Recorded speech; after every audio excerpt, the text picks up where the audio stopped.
For Off the Block, I'm Van Lopes, and we are now joined here by UC Irvine men's volleyball head coach David Kniffin as his team is preparing to play in the NCAA tournament first round, either going to play Ohio State or King, whichever one comes out of that playing match. And Niff, I got to ask you, Sunday, what was your reaction when you saw your team make it in the field?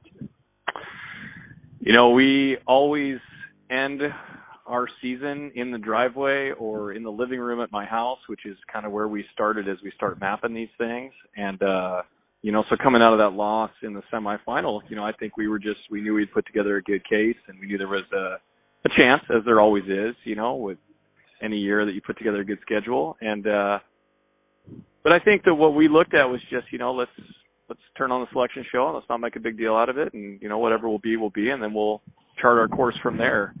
And I think my reaction was actually highlighted by one of our guys had his push notifications on, and he got a notification about 15 seconds before it was announced on the laptop we had running.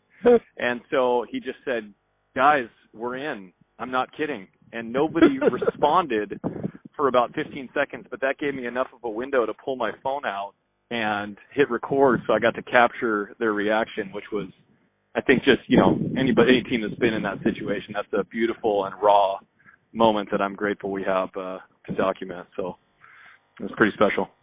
Definitely. Now with that being, you know, obviously to no fault of your team's own, obviously, you know, there's some people who are upset that you got in over Hawaii. You know, I got to ask, you know, for those people upset, can you at least sympathize and understand, you know, why they may be upset?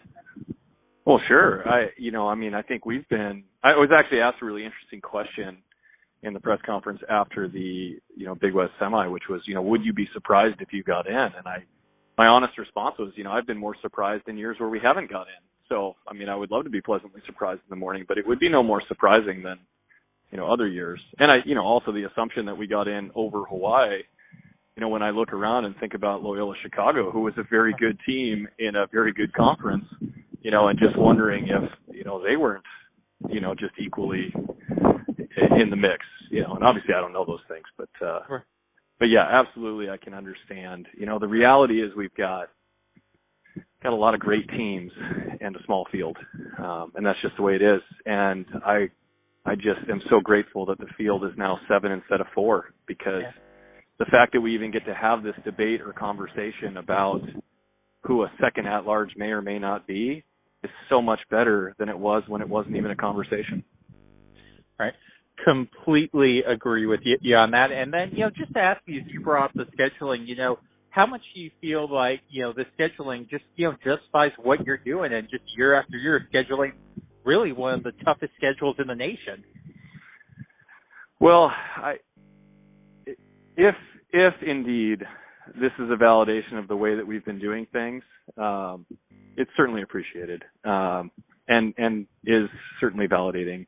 And if it's not, I still think that, you know, our scheduling tough is the right thing to do, and our taking some of these, you know, just expensive and risky trips to go play the best teams we can find is still worth doing, because it's a great opportunity to play. You know, it's about, I've related it to surfing for some of the guys. You know, the goal of surfing is not to ride the wave to the shore. If that was the case, any wave would do. You know, I'm just kind of paraphrasing from inner game of tennis, but, you know, the goal of surfing is really to face the challenge of the biggest wave, and that's why we wait for the right wave, and that's why we schedule tough, because if the true nature of competition is to find out who we are and what we're about, then scheduling tough is my only option to stay consistent with that philosophy. And so the fact that we get a potential secondary effect of an at-large bid is great. That's not why we're doing what we're doing.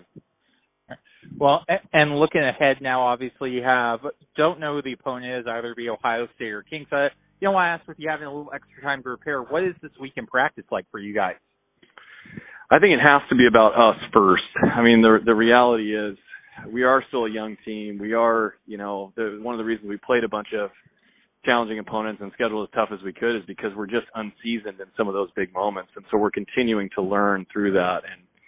And I think it has to be about, you know, what do we need to do on our side of the net before we can really focus. So I'm grateful we got a couple days to do that. And then once we figure out who our opponent is, then I think we can start to shift our focus a little bit slowly towards what's happening on the other side of the net. And that'll happen a little bit later in the week after that first play-in match. Well, and you look at the roster that you have, a lot of them are young players. This will be their first NCAA tournament. With that being said, is there anything that you have to do differently preparing them, just knowing that this is going to be their first time in the tournament? Well, I really think the Big West Conference did a phenomenal job with the tournament. It felt, we had press conferences. There was, just the official protocol of it. I mean, we really got kind of a trial run in terms of, the timing of the practices and, hey, nobody touch a ball until, it's time to get going. It really felt like the NCAA protocol. So I feel like we've actually had now a couple NCAA matches under our belt just through the Big West kind of attention to detail. And that was really at the urging of, I think, some of the coaches. And I think that was just really well thought out. So that practice is important. It's hard to prepare for the circus of the NCAA. It's a special kind of first time for those guys. And I think some of it you can't prepare for until you're in it. But I think the tournament that we just had with our conference was pretty special. Yeah. And Coach, one final question. We'll let you go on this. I want to ask you, about your freshman outside attacker, Joel Scheinmiller. Can you just talk about what he's been able to do this season, especially as a freshman, to really come in and make an immediate impact right away? Oh, Joel's he's just such a great kid. He played on a club team and a high school team where for the majority of his career, he was kind of the go-to guy. And I think there is some value sometimes being the big fish, being the go-to guy.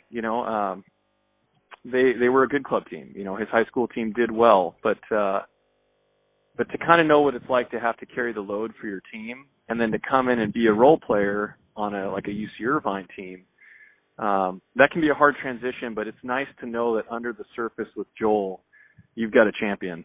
And, he's someone that loves big moments. He loves competing. He loves volleyball, and he has just got a passion and an ability to rise up and be that guy.